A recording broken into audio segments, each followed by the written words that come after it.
There are other interesting things about this as well, especially in relation to memory. It seems that the memory of a mind, memory of a brain mind, is perhaps almost infinite. There are some simple evidences for this, and you can think about your own experiences, which scientists now believe are beginning to confirm this. It seems that when we take in an experience, it's registered forever.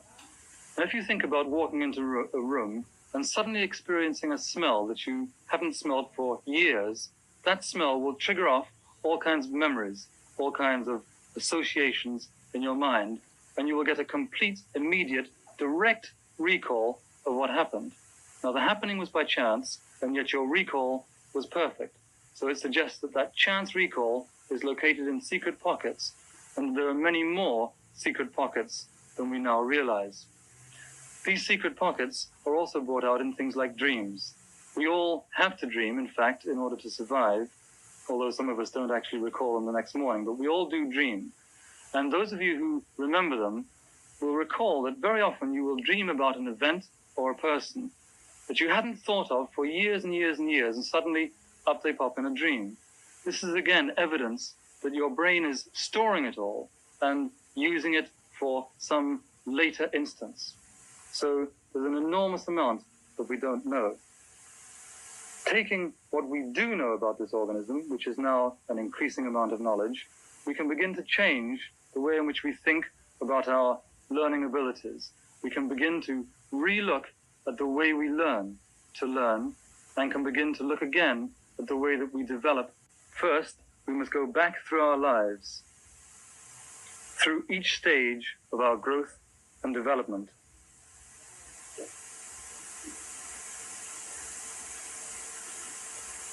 Down through the early years of childhood,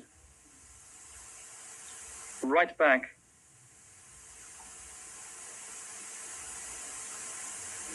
to where the process starts in the womb. In the womb, the brain is helping to coordinate the development of the child and is preparing the senses for when they actually confront the world.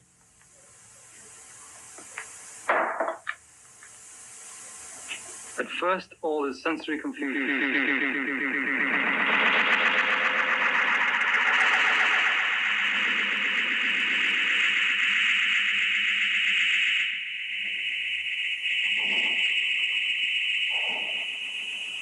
All hearing is one confused sound. All smell is one general smell. All vision is a blur. In the first 2 weeks, the baby begins to refine all these senses. Sounds become more meaningful. Sights begin to develop. The blur begins to disappear, and shapes emerge. After a really rough passage at birth, it's amazing what the baby accomplishes in his first few days. Watch this baby move. These are not uncoordinated movements. They are rhythms beginning to coordinate muscles. Sounds are being coordinated. Breathing is developing. Rhythm is being integrated into the child.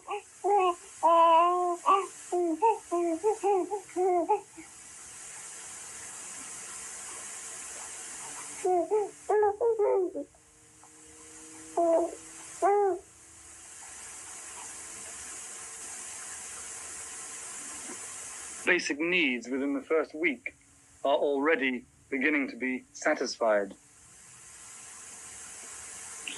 New sensations, many of them enjoyed, are experienced. Muscles are still coordinated. Taste takes place. Motion, activity, sight. Even when placed on an unstimulating environment, the child feels, moves its muscles, continues to learn, to explore. And finally, when we stuff him into a pram where he can hardly move at all, and even take away his toys, he still manages to smile. So every baby is a phenomenon, as every mother knows. And each one of you, having been a baby, was also therefore a phenomenon. Now, what a baby actually accomplishes in the first few years of its life is an absolutely extraordinary series of learning processes. And each one of you sitting out there in the audiences has gone through this. After learning basic muscular coordination, basic breathing, vision, the 5 fundamental senses, the child learns to crawl and then very, very rapidly learns to walk.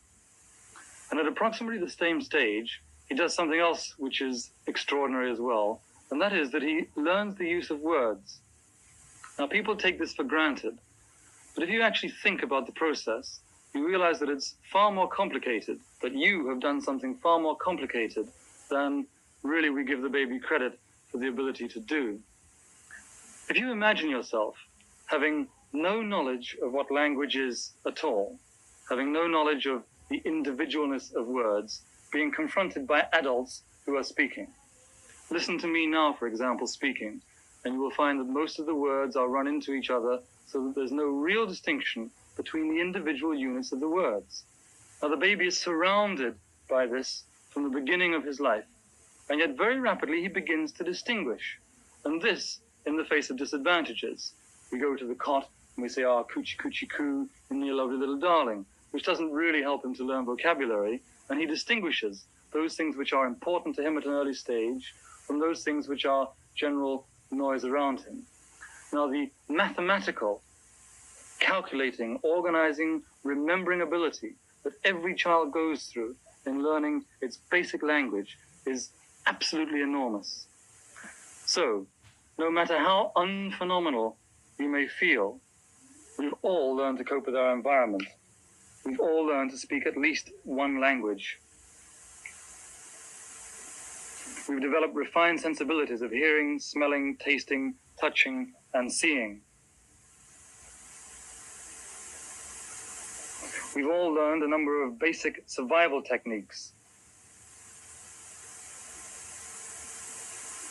We've learned to store an enormous amount of information and to control millions of coordinated muscle movements. And we've all learned that things are not always what they seem to be by relating their size in space. What are the basic mechanisms that a baby uses in its initial learning? He connects things to each other. His first words are mummy, go, me, toy. He learns about colors and shapes and numbers. The more he learns, the more he will connect, and so build up a rapidly increasing store of knowledge. He can connect pictures and words much earlier than we give him credit for. He could comfortably read by the age of 2 if given encouragement, as some children are given. As an adult, our pattern making is very similar to that in our childhood. We still use the same 5 basic senses. We still make the same kinds of connections as we did in our childhood. The difference is that in our childhood, the whole store is fresh. It's new information that the child is taking in. What he is doing is taking totally new pieces of information, observing them, storing them, filing them, beginning to integrate them, starting to make sense of things as he learns, using things in words, starting to become aware of the differences between colors. What we do, as I've said, is exactly the same thing, but we do it with a more expanded store of knowledge. Now, this can be an advantage, but it can be a disadvantage. If we use, as adults, that expanded store of knowledge and simply continue to go down the same lines, we become boring or rigid or stuck in our ways, set in our ways.